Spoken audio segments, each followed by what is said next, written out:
Hello student, आज के class में हम एडवांस कैलकुलस का प्रीवियस ईयर का कुछ क्वेश्चन करने जा रहे हैं जो हर यूनिवर्सिटी में पूछा जाता है। पहला क्वेश्चन हमारा है so that the limit of function f x comma y is equal to 3x³ y divided by x to the power 6 plus 2y² does not exist as a x comma y is tends to 0,0। अब इसका rule ये होता है कि जब x और y दोनों 0,0 हो तो उस केस में हम क्या करते हैं, पहले x टेंस टू 0 डालते हैं, फिर हम क्या करते हैं, जो सॉल्यूशन आता है उसमें y टेंस टू 0 डालते हैं, और जो हमारा फाइनल आंसर आता है उसको हम, जो हमारा फाइनल सॉल्यूशन आता है उसको हम f1 कहते हैं।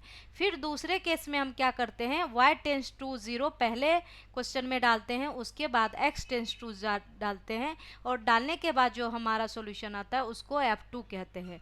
उसके बाद फिर हम क्या करते हैं, y is equal to mx डालते हैं। डालने के बाद जो हमारा वैल्यू आता है, यहाँ पे हमने जो x टेंस टू 0 पहले डाला 3x³ y divided by x to the power 6 plus 2y², इसमें हमने x टेंस टू 0 पहले डाला तो सॉल्व करके हमारा 0 आ गया, मीन्स इसमें y टेंस टू 0 डालने की ज़रूरत ही नहीं पड़ी, इसको हमने f1 माना। फिर दूसरे केस में मैंने क्या किया कि y टेंस टू 0 पहले डाला तो सॉल्व करके हमारा 0 आ गया, इसको हमने f2 कहा। अब y is equal to mx हम डालेंगे, तो डालने के बाद ये हमारा सॉल्व करके आया 3mx divided by x to the power 4 plus 2m²। अब इसमें x टेंस टू जब 0 डाले तो ये भी 0 आ गया, इसको हमने f3 कहा। अब ऐसे ही फिर mx² डालते हैं, फिर mx³ डालते हैं, तो उतना हमें डालने की ज़रूरत नहीं है। जो हम क्वेश्चन में ऊपर देख रहे हैं उसमें ऊपर में जो मैक्सिमम पावर है x का वो q है, तो यहाँ पर हमने क्या किया, y is equal to mx³ put किया। तो डालने के बाद इसे जब हमने सॉल्व किया तो सॉल्व करके हमें आया limit x tends to 0 3m divided by 1 plus 3m², जिसको हमने f4 कहा। अब इस क्वेश्चन में हम क्या देख रहे हैं कि f1 f2 f3 तो 0,0 आया, लेकिन जो हमारा f4 आया वो 0 नहीं आया। तो अगर हमारा सारा सेम वैल्यू आता तो उस केस में कहते कि लिमिट एग्जिस्ट कर रहा है, लेकिन यहाँ पे 3 तो सेम आया लेकिन चौथा सेम नहीं आया, इसलिए मैंने लिखा है 10 लिमिट डज नॉट एग्जिस्ट, और यही हमें कह रहा था लाने के लिए। दूसरा क्वेश्चन हमारा आता है locate and classify the stationary point of the function f(x, y) is equal to 4xy minus x to the power 4 minus y to the power 4। अब क्या है कि जो हमारा क्वेश्चन में दिया हुआ है उसको x के रिस्पेक्ट में एक बार पार्शियली डिफ्रेंशिएट करेंगे और फिर y के रिस्पेक्ट में भी पार्शियली डिफ्रेंशिएट करेंगे। तो जो x के रिस्पेक्ट में मैंने पार्शियली डिफ्रेंशिएट किया वो हमें आया 4y माइनस 4x³। जो y के रिस्पेक्ट में मैंने पार्शियली डिफ्रेंशिएट किया उसमें हमारा आया 4x माइनस 4y³। अब हम जानते हैं कि इस केस में जो x के रिस्पेक्ट में पार्शियली डिफ्रेंशिएट किया वो इज इक्वल टू 0 होता है, तो यहाँ मैंने लिखा है as we know that f(x) is equal to 0 and f(y) is equal to 0। अब दोनों को जब 0 0 कर देते हैं तो यहाँ से इसे हम सॉल्व करते हैं, लीनियर इक्वेशन के फॉर्म में ये आ जाता है। और इससे जैसे वहाँ पे लीनियर इक्वेशन सॉल्व करते थे या तो substitution method, elimination method, cross multiplication method, तो उसी में से एक मेथड से मैंने इसे सॉल्व किया तो यहाँ से x और y का वैल्यू निकाल लिया। तो यहाँ पर इसको जब मैंने सॉल्व किया तो y is equal to x आया। अब किसी में भी इसे हम वैल्यू को डाल देंगे, जैसे पहला हमारा है जो पहला जिसमें f(x) इज इक्वल टू 0 डाला वो हमारा है 4y minus 4x³ is equal to 0। तो जब इसमें हम y is equal to x डाल देते हैं तो यहाँ से सॉल्व करके हमारा x का वैल्यू आ जाता है 0, और फिर एक और फैक्टर बनता है 1 माइनस x²। तो यहाँ से हम सॉल्व करते हैं तो x हमारा आ जाता है प्लस माइनस 1, तो x का वैल्यू हमारा आ गया 0 माइनस 1 और 1। तो क्योंकि y is equal to x है तो y का वैल्यू भी यही हमारा आ गया 0 माइनस 1 1। अब हमारा पॉइंट का जो पेयर बनेगा वो कई सारे बन सकते हैं, 0 0 1 1 -1 -1 0 -1 0 1 1 0। लेकिन क्या है कि जो पेयर बनेगा वो यहाँ पर fx is equal to 0 fy is equal to 0 में जब हम डालते हैं तो ये सारे कंडीशन को सेटिस्फाई नहीं करता है। ओनली ये 3 कंडीशन है जो सारे कंडीशन को सेटिस्फाइड करता है, 0 0 1 1 और -1 -1। तो यही इसका क्रिटिकल पॉइंट हो गया। अब हम क्या करते हैं कि ये हमें कब मैक्सिमम वैल्यू देगा, कब मिनिमम वैल्यू देगा, तो इसके लिए हम जो fx जो निकाला है उसको फिर से x के रिस्पेक्ट में पार्शियली डिफरेंशिएट करते हैं। तो जब x के रिस्पेक्ट में फिर से fx को पार्शियली डिफरेंशिएट किया तो हमें आया -12x², और इसको जो डबल डिफरेंशिएट किया x के रिस्पेक्ट उसको हमने r कहा। फिर क्या करना है, fxy निकाल लेना है, तो ये हमें 4 आया, इसको हमने s कहा। फिर y डबल मतलब y के रिस्पेक्ट में डबल बार पार्शियली डिफरेंशिएट किया तो ये हमें -12y² आया, जिसको मैंने t कहा। अब इसमें रूल होता है कि RT - s² निकालते हैं, तो कंडीशन होता है कि अगर RT - s² ग्रेटर देन 0 होता है तो वहाँ पे पॉसिबिलिटी होता है कि वो मैक्सिमम वैल्यू देगा या मिनिमम देगा। तो उसके लिए हम क्या करते हैं कि अगर फिर हम चले जाते हैं R पे, तो R हम चेक करते हैं, R अगर लेस देन 0 हो जाता है तो उस केस में कहते हैं कि यह हमें मैक्सिमम वैल्यू देगा, और अगर R ग्रेटर देन 0 हो जाता है तो हम कहते हैं वो मिनिमम वैल्यू देगा। तो यहाँ पे हमने क्या किया, हमें पॉइंट 3 मिला है, 0 0 1 1 -1 -1।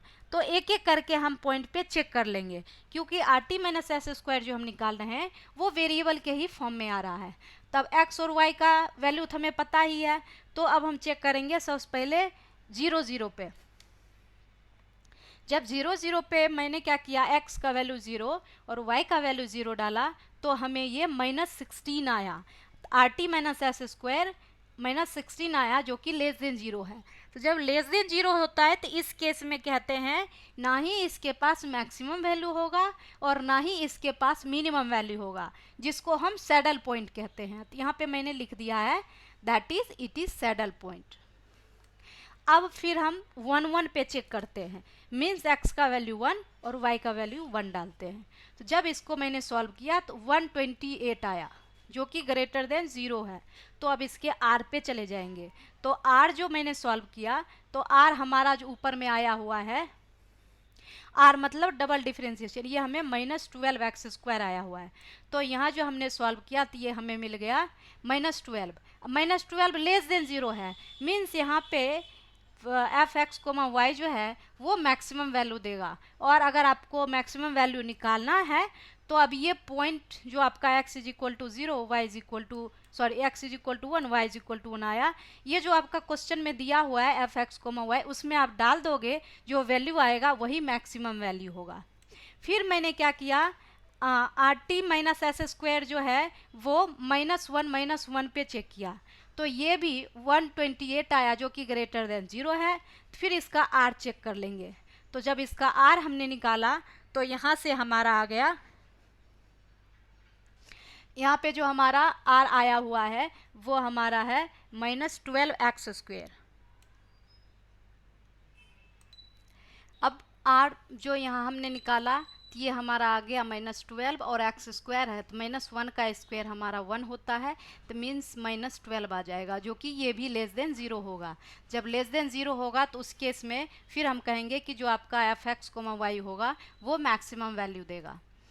यही हमारा फाइनल आंसर था। फिर इसमें भी अगर आपको वैल्यू निकालना है तो ये पॉइंट का वैल्यू जो क्वेश्चन हमारा फंक्शन दिया हुआ है उसमें -1 मतलब x का वैल्यू -1 y का वैल्यू -1 डाल के देख लेंगे। अगला क्वेश्चन हमारा है, check whether the function fx, y is equal to 4x² y divided by 4x⁴ plus y²। अब इसमें क्या है कि फंक्शन के दो वैल्यू दिए हुए हैं, एक तो दिस दिए हुए हैं, कब कह रहा है x, y not equal to 0, 0, और दूसरा दिया हुआ है कि अगर इज इक्वल टू 0 होता है कब, तो x, y is equal to 0 0 is continuous at 0, 0। मतलब दिखाना है कि इस पे चेक करके हमें बताना है कि 0 0 पे क्या ये फंक्शन कंटिन्यूअस होगा कि नहीं। तो ऐसे तो ऊपर में इस टाइप का क्वेश्चन मैंने बनाया है, लेकिन यहाँ पे 2 वैल्यू दिया है तो इसमें स्टूडेंट कंफ्यूज हो जाते हैं, इसलिए मैंने डिफरेंट टाइप का यहाँ पे फिर करके दिखाया। तो सबसे पहले हम क्या करेंगे कि यहाँ पे देखिए कि f x comma y is equal to 0 दिया हुआ है। कब? जब x comma y is equal to 0 हो तब। तो यहाँ पे मैंने लिखा है कि this function f x comma y at 0 0 is well defined. फिर स्टेप 2 में limit x comma y tends to 0 0 4x square y divided by 4x to the power 4 plus y square is equal to, अब ऊपर में जो मैंने बोला था same वैसे ही यहाँ भी करेंगे कि एक बार y टेंस टू 0 डाल देंगे, फिर सॉल्व करेंगे उसे, फिर x टेंस टू 0 डाल देंगे, फिर उसे सॉल्व करेंगे, तो देखेंगे कि हमें क्या मिल रहा है। तो यहाँ पे हमें क्या किया, x का वैल्यू भी 0 है, y का वैल्यू भी 0 है, तो ऊपर हमें क्या करना था कि f1 f2 f3 ऐसे करके निकालना था। यहाँ पे वैसी बात नहीं है, यहाँ पे हम क्या करेंगे y is equal to m x डालेंगे। तो y is equal to m x डाला और इसे मैंने सॉल्व किया तो हमें मिला 4x³ divided by 4x to the power 4 plus m square x square. अब नीचे जो है एक्स स्क्वायर मैंने कॉमन ले लिया तो हमारा अंदर में रह गया 4x² प्लस एम स्क्वायर। फिर ऊपर नीचे मैंने कट किया तो हमें मिला 4mx divided by 4x² M square. फिर इसमें x टेंस टू 0 डाला तो हमें 0 मिला, और ऊपर में तो वेल डिफाइंड है ही कि 0 0 पे इसका वैल्यू 0 है।